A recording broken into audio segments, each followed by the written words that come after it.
Doctor, ഈ keyhole bypass surgery എങ്ങനെയാണ് ചെയ്യുന്നത്? അതിൻ്റെ അഡ്വാൻറ്റേജസ് എന്തൊക്കെയാണ്? കീഹോൾ ബൈപ്പാസ് സർജറി നമ്മൾ ചെയ്യുന്നത് 2-3 ഇഞ്ച് നീളമുള്ള ഒരു മുറിവിലൂടെ നെഞ്ചിൻ്റെ ഒരു വശത്തായിട്ടായിരിക്കും. നമ്മൾ റിബ്സിൻ്റെ ഇടയ്ക്കൂടെയാണ് ഹൃദയത്തെ അപ്രോച്ച് ചെയ്യുന്നത്. അതുകൊണ്ട് തന്നെ ബോൺ കട്ട് ചെയ്യേണ്ട ആവശ്യം വരുന്നില്ല.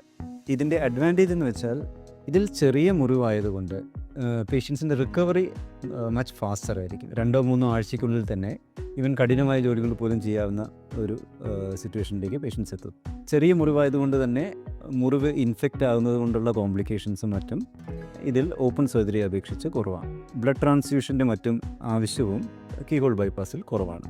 കീഹോൾ ബൈപ്പാസ് സർജറിയിൽ എക്സ്പെർട്ടീസ് ഉള്ള ഒരു സർജന് ഓപ്പൺ സർജറിയുടെ അതേ കൃത്യതയും സുരക്ഷിതത്വവും സക്സസ് റേറ്റ്സും കീഹോൾ ബൈപ്പാസിലും നമുക്ക് പകർന്നു നൽകാൻ സാധിക്കും. അതുകൊണ്ട് കീഹോൾ ബൈപ്പാസ് സർജറിക്ക് അനുയോജ്യമായിട്ടുള്ള കേസുകൾ അതിൽ എക്സ്പെർട്ടീസ് ഉള്ള ഒരു സെൻറ്ററിൽ കീഹോൾ ബൈപ്പാസ് സർജറി ചെയ്യുന്നത് തീർച്ചയായിട്ടും ഗുണകരമാണ്.